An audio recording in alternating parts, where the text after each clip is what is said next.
kepada Bapak Ustaz dipersilakan.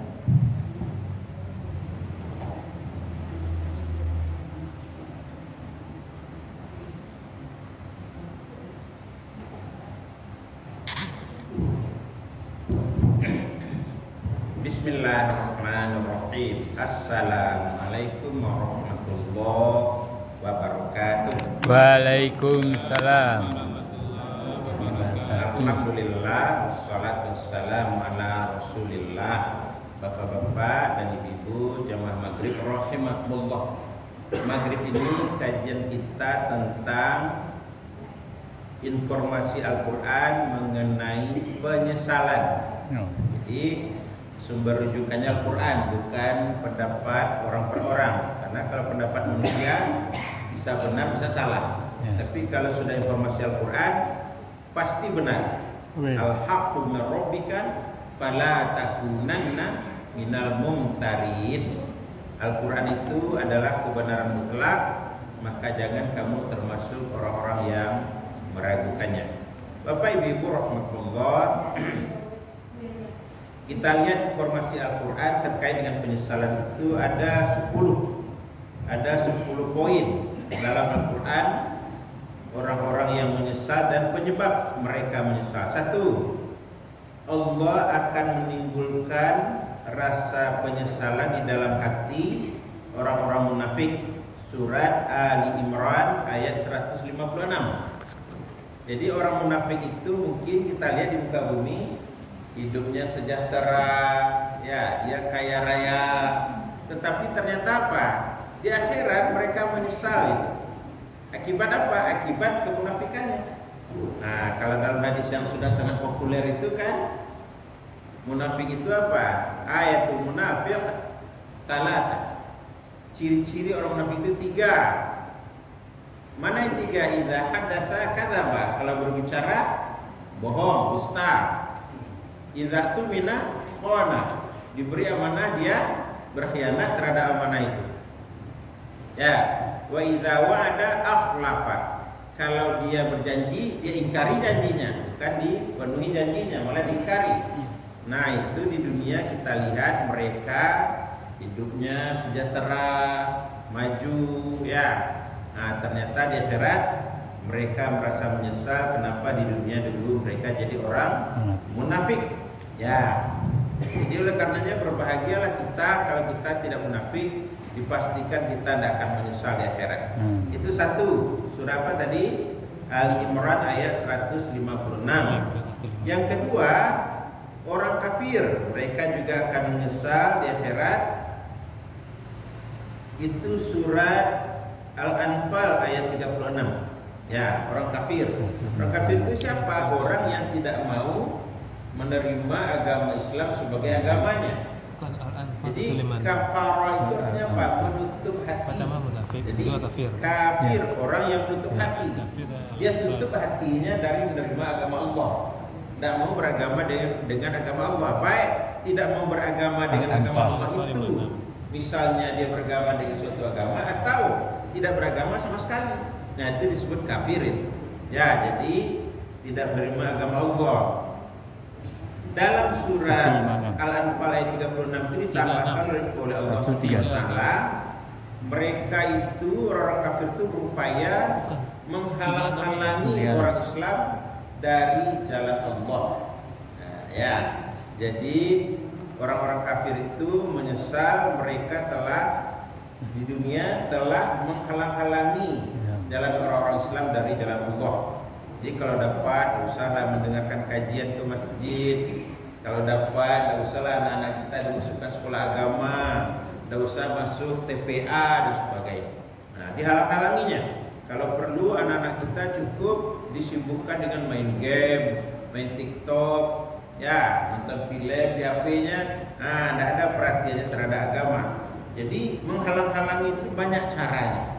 Ya, ada juga dengan hiburan, ada juga dengan olahraga, nah, supaya anak-anak kita jauh dari nilai-nilai agama. Nah, itu nanti mereka menyesal telah menghalang-halangi orang Islam dari jalan Allah. Itu yang kedua. Jadi yang pertama tadi orang munafik, yang kedua orang kafir. Yang ketiga, orang yang tidak mau beriman. Surat Al-Kahfi ayat 39. Jadi Bapak Ibu, mereka beragama Islam tapi beriman tidak mau. Nah, kalau Islam, beriman tidak mau. Jadi kalau hanya berislam saja, tidak beriman, itu banyak aturan agama yang akan mereka langgar. Misalnya kewajiban diabaikan, yang diharamkan itu mereka kerjakan. Kenapa? Karena iman itu tidak dimiliki. Kalau Islam, makanya ada istilah apa? Islam KTP. Itu yang tidak beriman itu Islam KTP. Jadi kita tentu dengan selalu mendengarkan kajian-kajian agama sedang mengasah iman kita untuk makin berkualitas. Ya, tidak sama dengan orang yang akan menyesal ini, dia beragama Islam di dunia. Nah, tapi karena Anda mengasah keimanannya, di akhirat mereka menyesal. Itu yang ketiga. Jadi ada juga orang Islam yang menyesal rupanya di akhirat. Itu yang tidak beriman tadi. Yang keempat, orang yang memperolok-olokkan Rasul. Ya. Jadi Rasulullah itu diolok-olok gitu. Kok Rasulullah diolok-olok gitu? Nah, jadi kalau zaman sekarang kan Rasulullah sudah tidak ada. Apa makna mengolok-olok Rasulullah? Yaitu orang Islam yang kalau kepada mereka disampaikan hadis Nabi, nah mereka mengatakan, awak kan tidak Nabi domah, malu tak bisa awak meniru Nabi benar. Nah, kalau cara Nabi wa itu tidak bisa awak berkompetisi doh. Kau sebelum dilarang, kau sebelum dah kuliah. Nah, itu kalau percaya ke hadis. Nah, gitu. Hadis itu kan ayat domah. Yang penting itu dalam ayat disebut Tuhan. Macam-macam itu argumentasinya. Ya, orang yang mengolok-olok Rasul itu. Nah, bahkan ada yang berkata hadis Nabi itu zaman Nabi itu nyoh, zaman awak ini tidak perlu macam hadis ledoh. Berpegang kepada hadis itu tidak perlu tuh doh. Kelompok seperti ini Bapak Ibu dalam kajian Islam disebut dengan ingkar sunnah. Nah, pelakunya mungkir sunnah, perbuatannya ingkar sunnah, ingkar kepada sunnah. Jadi tidak mau berpegang kepada hadis Nabi. Semestinya kita orang Muslim ini, karena kita sudah bersyahadat kepada Rasulullah, berpegang kepada hadis Nabi. Kecuali dua macam hadis, baru kita tidak berpegang. Satu hadis maudhu', dua hadis dhaif. Maudhu' artinya palsu, dhaif artinya lemah. Jadi kalau ulama hadis sudah berkata ini hadis dhaif, ini hadis lemah, nah itu tidak apa, kita harus tinggalkan malah. Bukan sekedar tidak apa dan berpegang, ini tinggalkan malah. Jadi yang kita pegang apa? Hadis sahih dan hadis hasan. Sahih itu artinya apa?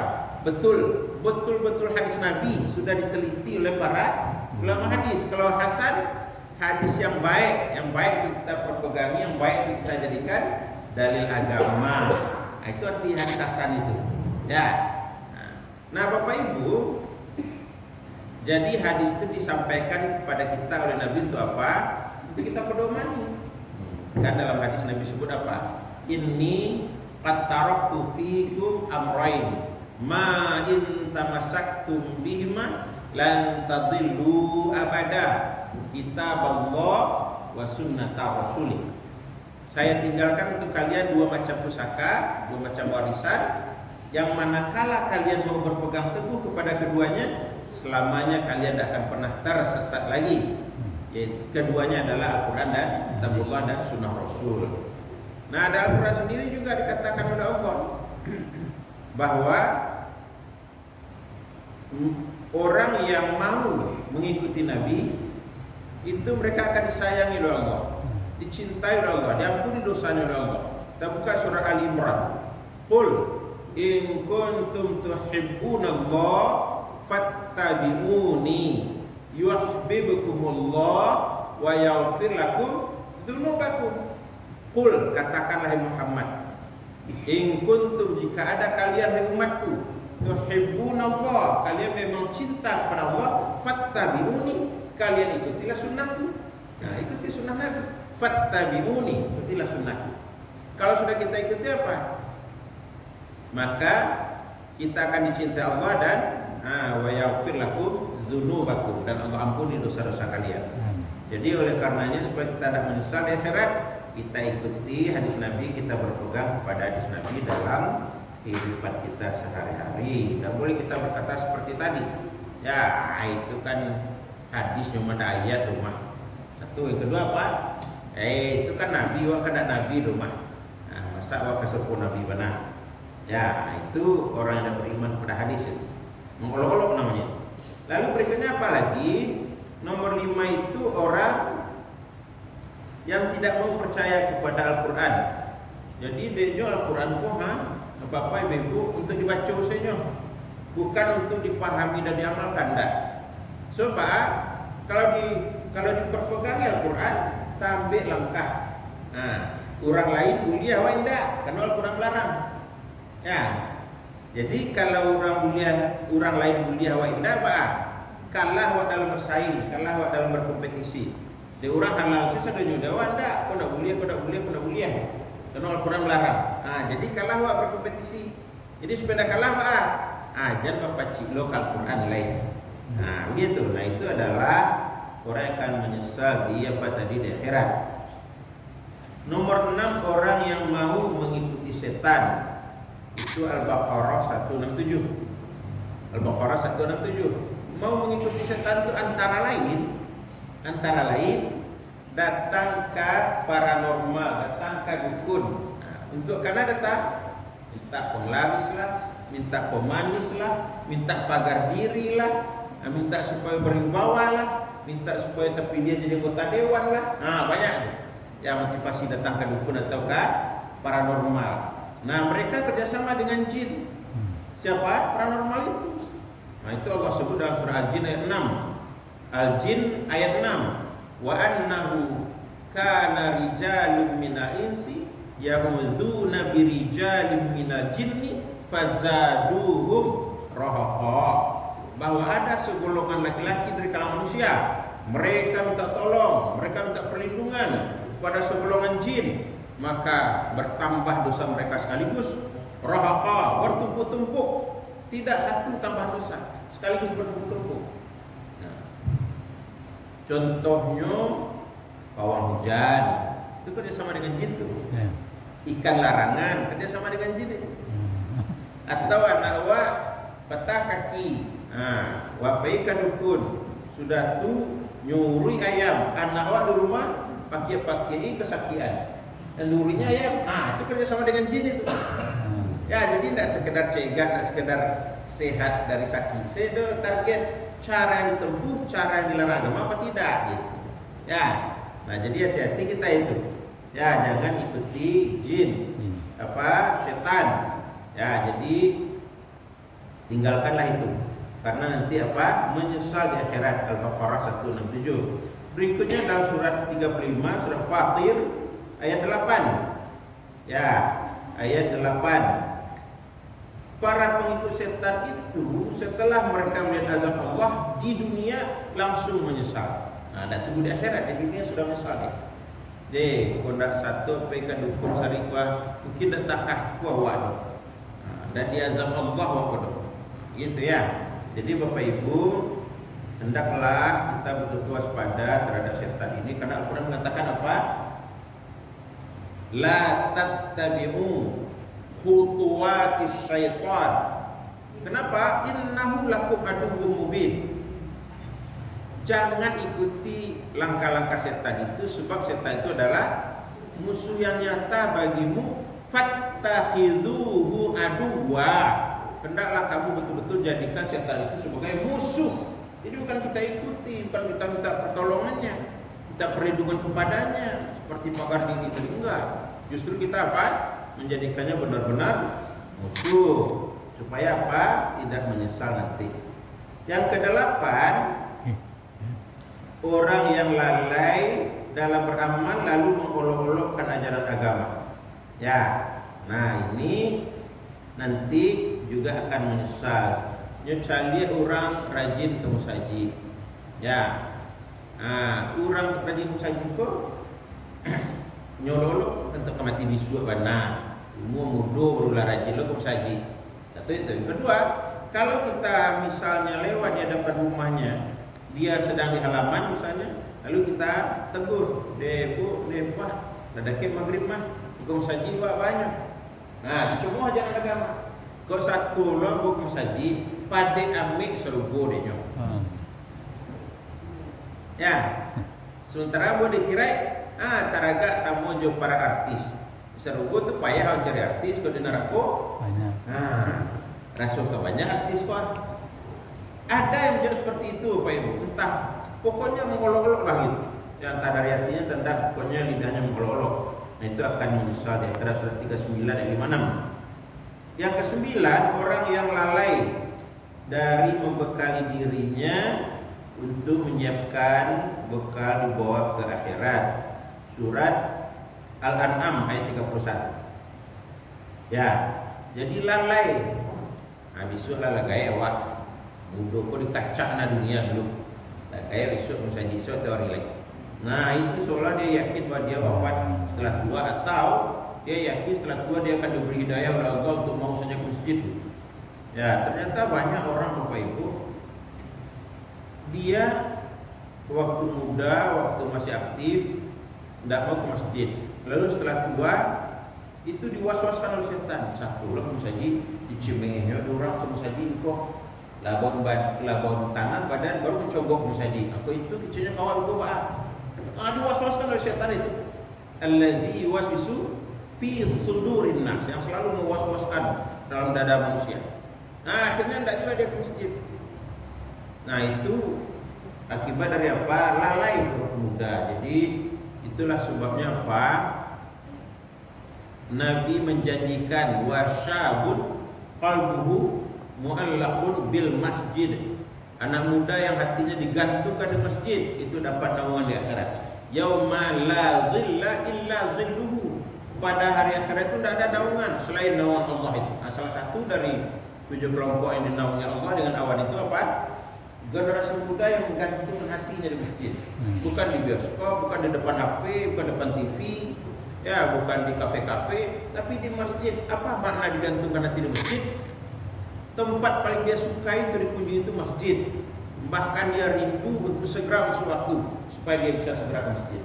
Nah itu generasi muda begitu dijamin oleh Rasulullah dalam hadis Sahih Bukhari Muslim, dilindungi ya oleh awan di yaumil mahsyar sehingga dia tidak gerah, tidak kepanasan. Itu surah apa tadi? Orang yang lalai itu akan menyesal, surat Al-An'am ayat 31. Berikutnya nomor 10, nomor terakhir itu orang yang terlalu bakhil, ya, atau dia terlalu pemurah. Nah, terlalu bakhil atau terlalu pemurah. Surat Al-Isra atau surat Bani Israil ayat 29. Jadi kita ini tidak boleh apa itu sampilik karyam. Nah, terlalu bakhil itu bahasa Minangnya sampilik karyam, kajai balapi, jabuang. Ya, sampai karya. Itu bakhil. Kalau pemurah itu, itu tidak boleh terlalu. Di dalam Islam terlalu itu tidak ada. Pemurah bagus, tapi terlalu pemurah jangan. Ya, bahkan oleh Nabi apa? Ketika Abu Musa Al-Asy'ari jatuh sakit, tapi dia tidak wafat karena sakitnya itu. Tapi saking berat terasa olehnya sakitnya, lalu dia berkata kepada Nabi ketika Nabi membesuknya, apa kata? Ya Rasulullah, saya akan sumbangkan seluruh harta saya untuk kepentingan agama. Nah, Rasulullah katakan apa? Wathuluth kathir, maksimal sepertiga, tidak boleh lebih. Jadi kalau nak berwasiat banawa atau orang tinggal koha untuk kepentingan agama, maksimal sepertiga hanya boleh ya Nabi. Tidak boleh terlalu pemurah dong. Jadi 2/3 itu apa? Hak ahli waris kita, hak dari ahli waris kita. Jadi tidak boleh kita wasiati. Nak tanding lah, tidak boleh. Walaupun untuk kepentingan agama. Jadi terlalu itu tidak ada yang baik. Termasuk terlalu pemurah ya. Nah jadi yang terbaik apa? Pertengahan saja. Tidak bakhil, tidak terlalu pemurah. Sedang-sedang saja. Nah itu 10. Jadi jangan kita munafik, sudah itu bisa ya berpotensi. Tapi kalau kafir enggak, karena kita sudah beragama Islam. Tidak beriman juga berpotensi. Nah orang Islam ada yang tidak beriman. Memperoleh Rasul itu juga Ya, ada potensinya. Mengikut setan ada potensi itu juga. Jadi Bapak Ibu, mari kita waspadai dan tolong nanti dilihat di rumah semua ayat yang telah disebutkan tadi itu. Orang-orang tua kita dulu mengatakan apa? Sesal dahulu pendapatan, sesal kemudian tidak berguna. Jadi kalau menyesal kini-kini koha, mumpung wak masih sehat, mumpung wak masih bisa memusaji, kini-kini menyesal. Dan itu menyesalnya lah terbaring, di pembaringnya tidak bisa mengalai. Itu sama dengan surat 63 ayat 10 surah Al-Munafiqun. Apa kata Allah dan surah Al-Munafiqun ayat 10? Rabbi laula akhartani ila ajalin qarib fatasaddaq wa aku minas salihin. Wahai Tuhanku, beri tangguhlah aku barang sejenak saja. Aku akan bersedekah ya Allah agar aku termasuk orang-orang yang saleh. Nah, jadi kalau sakratul maut sedekah dak tarimu ledo insya Allah. Ya, kini-kini koha, sehat koha. Kau sedekah, kau memberi beasiswa anak yatim, mumpung sedang sehat koha. Nah, gitu. Lah, tanya jawab lah. Silakan Bapak Ibu nanya tanya. Silakan Pak. Yang pertama soal ikan larangan tadi, Sa. Iya, Pak. Apa hubungannya jin itu? Jin. Ya, jadi gini. Satu contoh dulu. Pernah suatu kali kepada Rasulullah setelah kalah dalam perang Badar, datang satu jin mengaku dia sebagai panglima perang jin Muslim. Ya Rasulullah, saya tidak tega melihatmu kalah dalam peperangan. Saya ini panglima perang jin Muslim. Izinkan saya ya Rasulullah, saya akan bawa 1000 pengikut saya setelah ini dalam setiap peperanganmu ya Rasulullah. Tapi karena dia jin, Rasulullah menampik, Rasulullah menolak bantuannya. Ya, jadi walaupun dia ngaku-ngaku sebagai jin Muslim, Rasulullah menolak bantuannya. Apalagi kalau ya membantu dukun, bantu paranormal, sudah pasti itu jin kafir. Jin yang ngaku Muslim saja Rasulullah tidak mau menerima bantuan. Padahal Rasulullah tidak minta, dia menawarkan. Ditolak itu oleh Rasulullah. Nah, karena Rasulullah itu suatu nasanah kita juga tidak boleh diberi bantuan oleh jin. Ada satu keterangan Pak di majalah Tempo dulu, zaman Gus Dur jadi presiden. Jadi seorang kiai di Jawa itu ditanya oleh seorang wartawan Tempo, Pak Kiai, konon kabarnya Pak Kiai ada memelihara jin. Nah, bagaimana pandang Pak Kiai soal memelihara jin ini? Langsung dia dengan nada tinggi berkata, jangan, saya sudah menyesal memelihara jin. Kenapa? Sekali kita dibantu oleh jin, kata sang kiai, sekali kita dibantu oleh jin, dia akan minta 4 kali dia dibantu. Nah, jadi sesuai dengan hadis Nabi apa? Jin adalah makhluk paling pamrih. Saking pamrihnya apa? Sekali kita dibantunya dia 4 kali minta kita bantu. Itulah sebabnya banyak Bapak Ibu dukun-dukun itu ditemukan pada pengunjung hayatnya itu tidak baik cara matinya. Ya, karena jin itu kalau tidak mengganggu dia, mengganggu keluarganya. Nah, jadi oleh karenanya sang kiai itu walaupun dia melihara jin, dia menyesal dan dia meminta supaya jangan pernah ada orang Islam lagi yang memelihara jin. Nah, gitu. Jadi bagaimana bila dia ngaku Muslim itu ceritanya? Nah, gini, kan alam jin itu berbeda dengan kita, Pak. Kita di alam konkret, dia di alam abstrak. Nah, karenanya tidak ada jaminan yang bisa kita perpegangi bahwa jin itu betul-betul Muslim. Kita tidak punya tolok ukur untuk meyakini dia itu Muslim. Kalau soal mengucapkan kalimat syahadat, jangankan jin kafir, manusia kafirnya pandai bersyahadat. Bahkan kalau kita baca sejarah kan, Profesor Dr. Sunogronya, penasihat pemerintah Hindia Belanda dulu, itu sampai ke Mekah mempelajari Islam. 2 tahun dia di sana, lalu balik lagi ke Hindia Belanda atau ke Nusantara kita ini. Nah, lalu dia nasihatkan bagaimana caranya Belanda supaya bisa mengalahkan Islam. Ya, nah itu dia tidak pernah masuk Islam, Snowbrownnya. Tetapi, masya Allah, dia menguasai dari Islam dengan baik. Karena 2 tahun dia belajar Islam di Mekah, Belanda. Nah, dalam kajian-kajian di perguruan tinggi itu namanya orientalis. Orientalis itu adalah orang Barat yang paham tentang yang menjadi budaya dan agama orang timur. Nah, tadi kan Ustaz mencontohkan genre itu orang yang pergi ke dukun dan ikan larangan tadi Ustaz. Maksudnya ikan larangan itu yang kami tahu mungkin kalau dulu ikan larangan yang lain kan kemudian salah persepsi jemaah kan. Ikan larangan itu ada suatu jemaah dimasukkan di tabe ikan tu deko lala sekian bulan deko panen apitinya masuk dalam saji.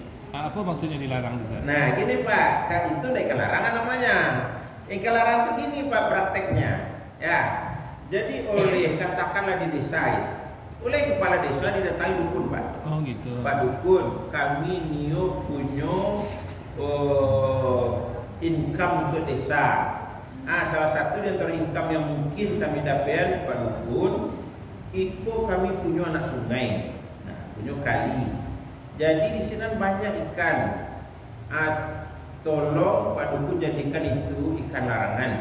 Nah, lalu mulailah si dukun bekerja. Mbok mencari jam kepala tahun 86 ketika 86 ber-KKN di Pariaman. Salah satu desa di Pariaman gitu. Jadi lah datang dukun tu ke desa sampai kami ber-KKN kok. Dia minta sabui Pak. Namun Pariaman sabui kok kasih banyak loh. Lah dia sabui. Sudah tu dia dimintanya kumayan. Kumayan tu ditunggu oleh lui ditabur di atas sabui tadi. Tu dia minta jarum, lega salusin. Ditanamkan di sabun tadi jarum tu. Sudah tu minta jeruk nipis, disaik tipi-tipi jeruk nipis diletak lo di atas sabun tadi. Sudah tu di dua itu suruh bakar kumayan. Dalam bakar kumayan tu tadi dia minta tolong kajian tu.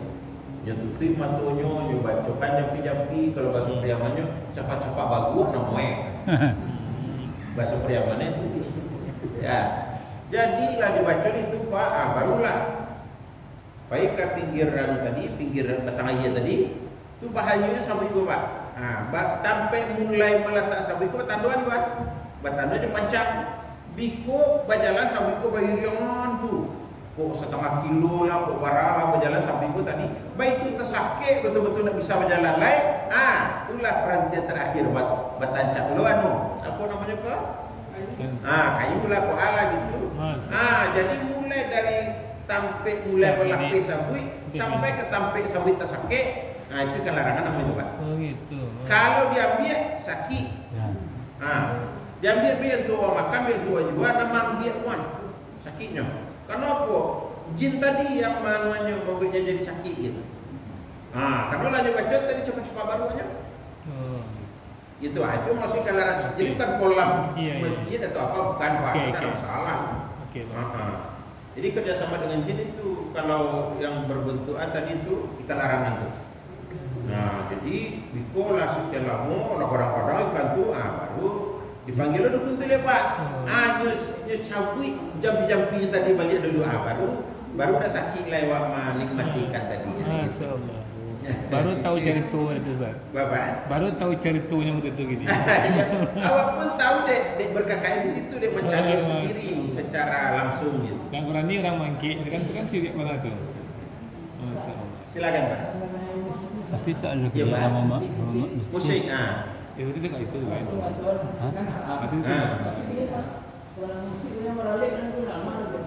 Itu. Jadi Pak, apa namanya?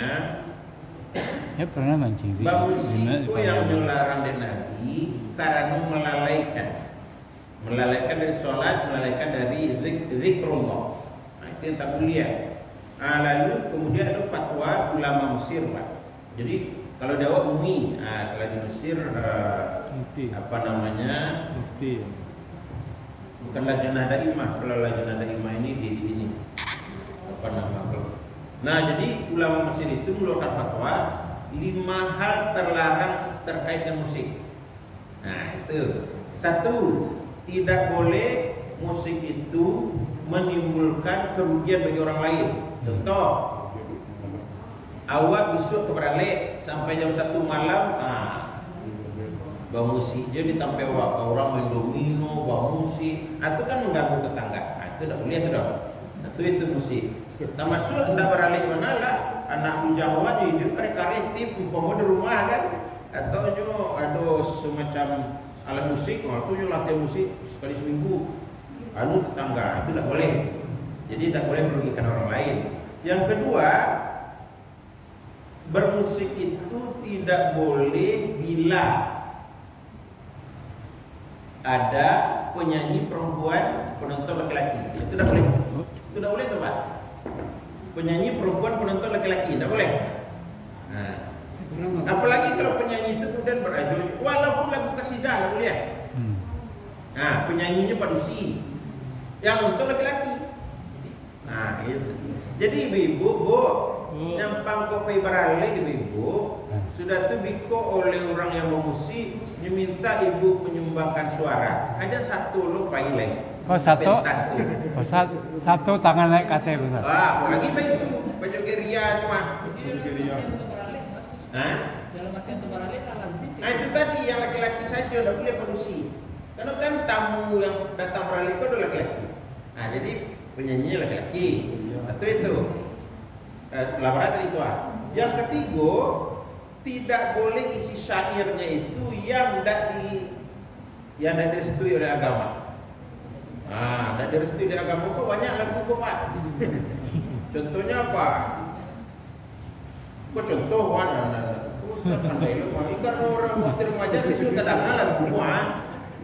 Aku lahir hanya untukmu. Woi, mantap. Lihat tidak Pak, awak pun lahir untuk Allah karena Allah dan beribadah kepada Allah. Ya, ya. Wa ma khalaqtul jinna wal insa illa liya'budun. Baik jin baik manusia tidak menciptakan kecuali untuk beribadah kepada-Ku. Nah, jadi bukan tercipta untuk si dia, bukan Pak. Nah, itu berarti apa? Syair lagunya menyalahi aturan agama. Boleh itu? Ustaz, para nak tidur nanti juga Pak. Ada Pak? Para nak tidur nanti juga Pak. Para nak itu balik gitu Pak. Berarti sama ada ibu orang nampe Pak. Salah Pak lagunya orang nampe. Ya itu balik kira-kira tuh Pak. Iya jadi kalau sedang jadi bini orang, sedang jadi suami orang, tidak boleh ditunggu-tunggu. Doa berarti dengannya jadi suami orang atau dengannya jadi istri orang itu tidak jodoh awak. Apa itu sih itu? Kalau dia suka tunggunya nyamuk je Ustaz. Kemudian Ustaz. Ustaz. Kamar ini kelarang dari Pak. Oh, kok aku sedikit kelarang. Kamu mengalami ikan larang itu tahu lapangan kamu. Iya. Kamu kertas. Aku je dah nampak Pak. Aku tadi tarik kan. Maka cepat kepala aku dah nampak. Besoknya aku pergi kedai, aku balik kertas. Yo. Aku kertas. Tapi lagu ada rapi yang sakit dulu. Terbukti ya. Bukti konkret ke pelaku di mana apa? Korban, korban apa? Kalau pelaku dukun, aku korban. Banyak ambil lagu.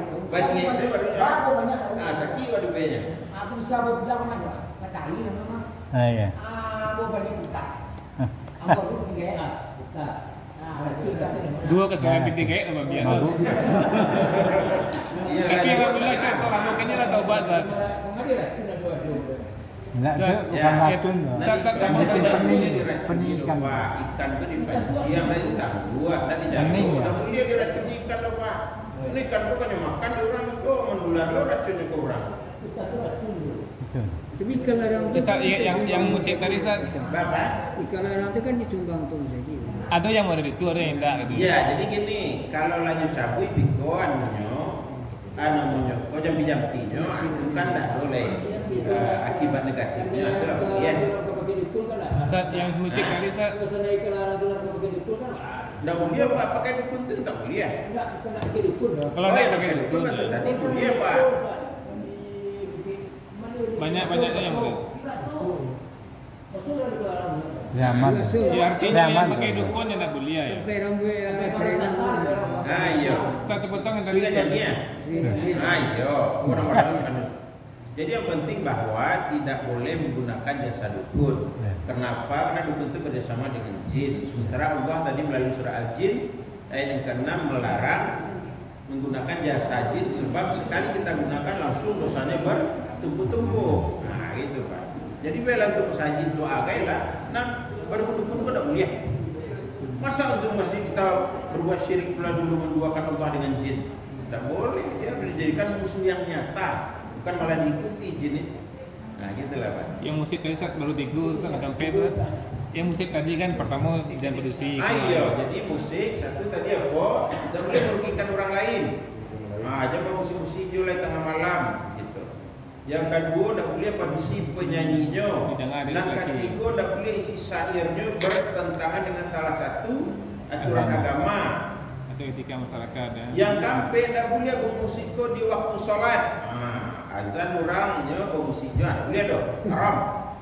Itu jelas-jelas perintah aturan agama. Karena hayya 'alas shalah, mari awak solat hanya bermusik je baru. Tidak boleh. Lalu yang kelima, ikhtilat. Ikhtilat itu artinya campur aduk laki-laki dan manusia. Bantu kecapaan tadi kan, dansa-dansi. Itu tidak boleh. Pakainya Dia ada musik, maka orang dansa-dansi. Kalau tidak ada musik, orang ada dansa-dansi dah. Itu biasa Pak Ustaz, kalau ada baralik itu acaranya tangan naik ke atas semua itu Ustaz. Ya nggak boleh Pak. Yang mulai sekarang enggak lagi. Iya, yang berlalu biarlah berlalu dan kita minta ampun. Terus soalnya kan ketika orang mengundang tu kan kita berkewajiban datang. Tapi kalau kita sadar yang mengundang tu pasti ada musiknya, ada perempuannya, boleh nggak kita datang nanti kali Pak? Kita larang Pak. Kita larang. Oh gitu. Ya, bukan kita nggak datang aja gitu. Saya dulu nih ceritanya. Ada dekan saya, dekan Putra Syariah bermenantu di di Gorikip. Lantas penyanyinya itu menyanyikan lagu-lagu barat, walaupun laki-laki. Saya datangi dia Pak, tanpa minta izin kepada Pak Dekan. Maaf yo, awak orang Sumatera Barat, orang Barat tuh, tidak usahlah lagu-lagu Barat tuh, lagu Minang Sela. Akhirnya diganti jadi lagu Minang. Jadi kita harus datangi, itu yang tidak wajib yang mungkar itu Pak. Oke. Walaupun tidak kita yang tuan rumah, tidak kita yang punya acara gitu. Tapi selaku kita seorang mukmin wajib amar ma'ruf nahi mungkar. Berarti boleh musik bukan?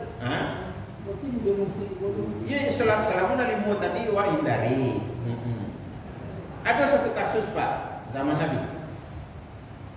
Ketika itu Abu Bakar As-Siddiq radhiyallahu an mau bersilaturahim ke rumah Rasulullah karena hari raya, hari Id.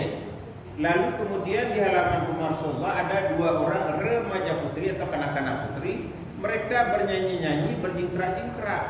Nah lalu Abu Bakar As-Siddiq datang, lalu dengan nada tinggi, apakah kerja kalian ini? Halaman Rasulullah pergi. Karena dengan nada tinggi kedengaran Rasulullah dari rumah. Dan Rasulullah sudah hafal itu suara sahabat beliau. Wahai Abu Bakar, jangan engkau larang, ini adalah hari gembira untuk mereka, anak-anak dan remaja itu. Nah, jadi dibolehkan oleh Rasulullah bahwa mereka itu tetap bernyanyi-nyanyi di halaman rumah Rasulullah walaupun tanpa alat musik.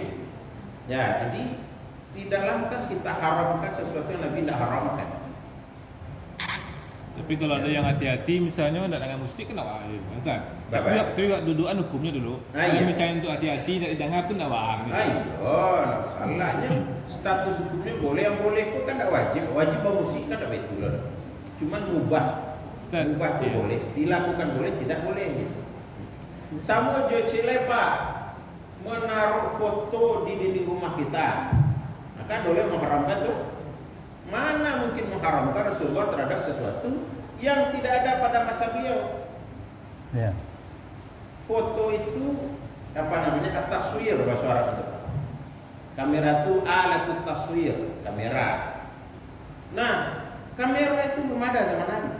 Foto belum ada zaman Nabi, sehingga mustahil Nabi mengharamkan sesuatu yang tidak ada pada zaman. Coba kalau beliau haramkan taswir haram, untuk para sahabat bertanya, taswir itu apa itu Rasulullah? Ini tidak ada di zaman.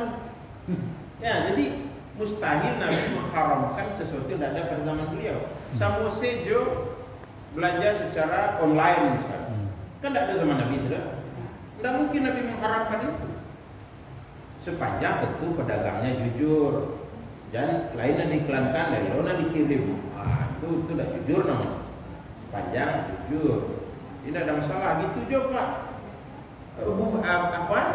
Khalifah kedua Umar bin Khattab radhiyallahu anhu ditusuk ketika sedang sholat, berdarah-darah. Tapi karena fisik beliau bagus, 4 hari setelah itu baru beliau wafat. Kalau zaman sekarang Pak, wah itu bisa donor darah orang untuk Khalifah Umar bin Khattab. Zaman itu tidak ada donor darah. Nah, pertanyaannya, boleh tidak donor darah? Boleh tidak donor darah beda agama? Dan seterusnya. Boleh tidak jual beli darah? Dan seterusnya. Gitu. Jadi tidak ada masalah itu donor darah ya. Karena apa? Karena darah itu bagi kita ilmu kesehatan Bapak Ibu, sekali dalam 120 hari seluruh plasma darah itu akan berganti dengan yang baru.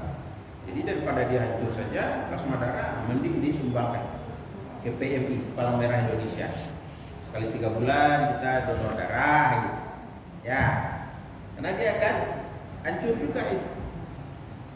Nah, dengan kita donorkan bisa terbantu orang yang kecelakaan lalu lintas atau terjadi pendarahan ketika dia melahirkan dan seterusnya. Nah, itu berarti kita memberi manfaat keberadaan kita kepada orang lain. Dan Nabi berkata, khairun nasi anfa'uhum linnas. Manusia terbaik itu yang bisa memberi manfaat yang banyak kepada orang lain. Jadi oleh karenanya lah donor darah belum ada sama Nabi, sekarang dibolehkan. Gitu. Nah itu Pak, jadi tidak ada foto, tidak mungkin Nabi mengharapkan foto, itulah. Nah, boleh dipajang, tidak ada masalah foto dipajang. Ini kan ada kunci kaki di sana. Ini misalnya ada paralel Pak.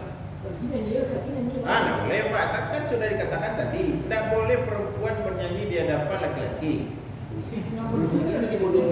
Ayo larang di situ. Dah rancak dong. Gua tahu laki-laki banyak. Nya mohon doa restu. Bapak sangka, laki itu mesti kan. Istri. Ini mohon doa restu. Dia suami istri bagai Pak. Kalau suami istri itu nama nyanyi Pak. Mantu laki-laki tidak ke suami dong. Dia tidak boleh. Ya.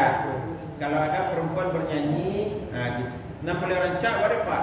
Kalau ada tahu ada kondisi melaku sini doa bertibo. Buat datang itu rumah Bapak salamnya kena pulau Bapak pamit lagi. Itu terbaik. Kau bertanya bade nak satu makan. Yo balu buka makan ke mencari anak gadis menjingkrak-jingkrak apa. Dan lantai dengan modo biarlah pulang lu kasih yo pamit lagi. Assalamualaikum. Selesai. Itu yang terbaik Pak. Bukan malaik itu sampai Ustaz, Iko tamunya malah betal ya itu Ustaz. Tanganga mencarian. Ya kalau nafsu ini mau diikuti tidak ada ujungnya. Habis ya. Itulah gunanya agama. Bisa jadi rem bagi kita itu tidak diperbudak oleh nafsu. Iya. Gitu Pak. Yalah. Ya acara itu kalau nggak ada musik nggak enak katanya. Ya, itu karena sudah membudaya, sesuatu sudah budaya itu seolah-olah sudah jadi kebutuhan.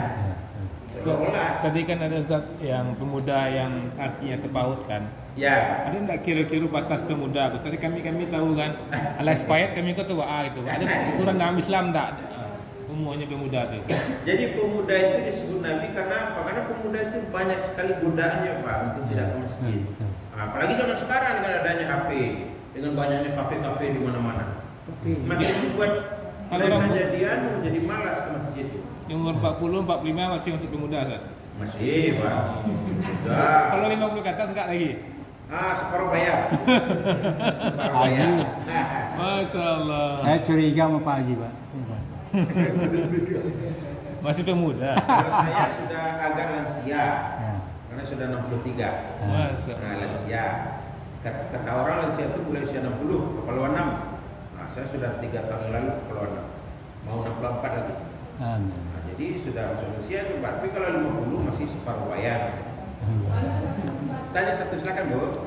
Ini seperti perubahan wanita itu sebenarnya kayak kasidah, kayak rebana, kan umumnya banyak yang Jurinya laki-laki, penyanyi perempuan kasidah. Iya, tetap tidak boleh.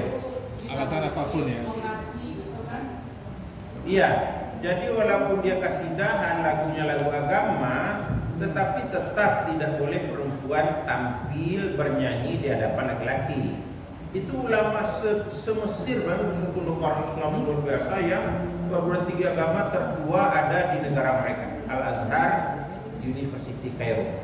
Ya, jadi mereka berfatwa haram perempuan bernyanyi di hadapan laki-laki.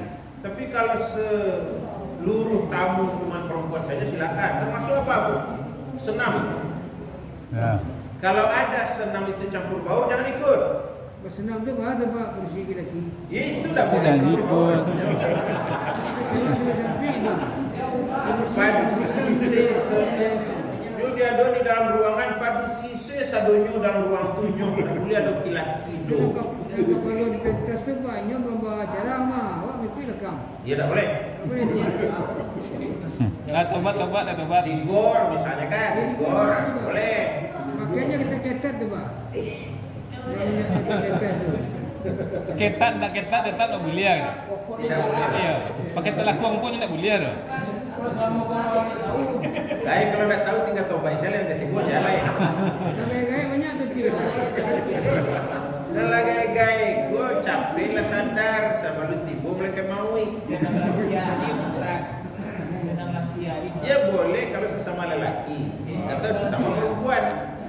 Campuran itu ikhtilaf namanya itu tidak boleh. Campuran itu tidak boleh. Dulu Pak, di pelataran Masjidil Haram itu kalau sholat campur aduk aja Pak.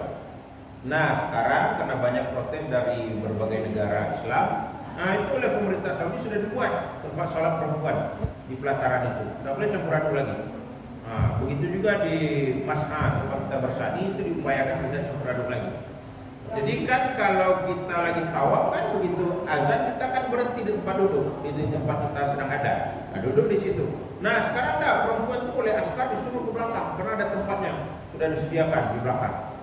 Jadi kalau nampak ada secara langsung tuh hitam sih, itu perempuan semuanya.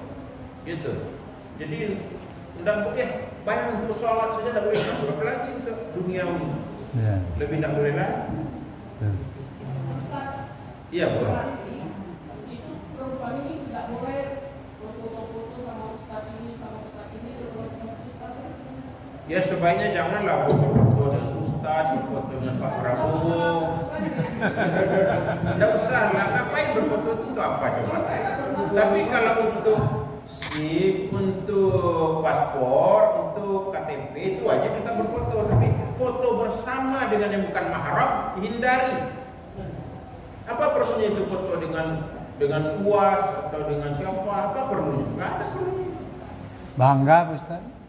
Masa begitu aja bangga? Udah hal perlu dibanggakan itu.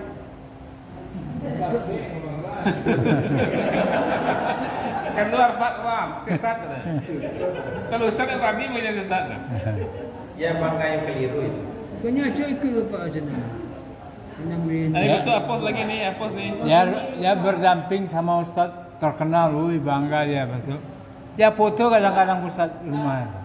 Kalau gini kan banyak reuni, kawan-kawan semua foto. Hindari itu Pak. Reuni dengan sesama teman sekolah dulu atau remaja sekarang hindari karena dampaknya itu banyak negatifnya. Ya. Satu apa misalnya negatifnya? Nah baca lihat penampilan kondisi ekonominya kiranya. Ya. Ya kan? Nah, mulai kedua apa? Bergunjing. Nah, bergunjing kan teman sendiri bergunjing. Yang ketiga dampak negatifnya apa? CLBK. Ya. Dan cila juga apa? Dan cila jatuh. Awak reuni. Lah. Minta nomor teleponnya. Bonus. Dan bonus. Bagaimana Pak? Kalau nikah tidak ada masalah Pak. Nikahnya tidak ada masalah. Tapi kan bukan panggilan nikahnya itu masalah Pak. Bukan mahram loh ini. Ya saling bertelepon-teleponan, saling ngomong dengan mesra itu mana boleh, dengan bukan mahram nggak boleh. Mesra itu dengan istri sendiri. Gitu Pak. Yalah zaman sekarang. Zaman. Mana orang rekaman? Iya, datang kepada keluarganya. Datang kepada keluarganya. Ya, semoga kita tidak termasuk orang menyesal lah nanti. Istrinya bukan malah apa cari kecocokan dulu berdua kemana gitu. Itu enggak itu Pak. Itu pacaran namanya nggak boleh itu. Menyesal tak? Menyesal nanti di akhir tak? Sesuai yang kaji Ustaz tadi kan? Oh iya, kan kata Nabi apa? La yakhluwanna ahadukum bimra'atin duna di mahramin fa inna syaitana thalithuha. Sekali-kali jangan kalian berduaan dengan lawan jenis yang bukan mahram. Karena kalau berduaan, setanlah yang ketiga. Berduaan itu Pak, bisa face to face, bisa juga melalui udara ini. Video call itu berduaan juga namanya. Ya, betul. Nah berhenti tobat lah.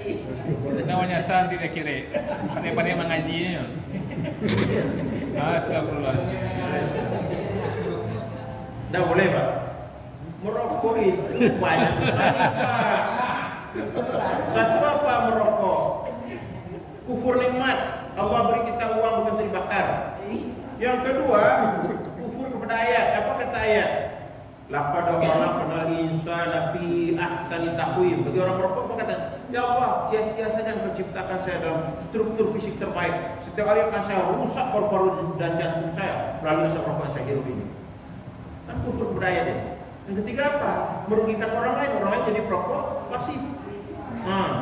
Jadi perokok pasif. Itu kan pikir ya. Ada larang. Kalau orang merokok itu Pak 1001 alasannya Pak. Pancar. Saya paling sering itu teman-teman sesama dosen itu saya kata, tidak usah merokok. Kan ada PT Ustaz menjaga boleh rokok dong. Nah itu apapun tanggapannya terserah, tapi kita sudah amar ma'ruf nahi munkar, gitu loh. Lah masuk ke tu ya. Semoga aja kita dulu banyak maaf. Wassalamualaikum warahmatullahi wabarakatuh.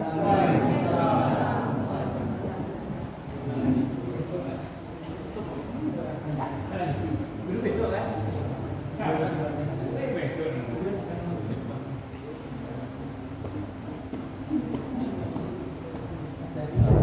Terima kasih banyak Ustaz. Besar manfaatnya bagi kami Ustaz pendengar ceramah Ustaz. Kita makan selama kita nak menyesal nanti dia kira. Itu yang penting kali. Ya. Sampul namanya. Allahu Akbar, Allahu Akbar. Allah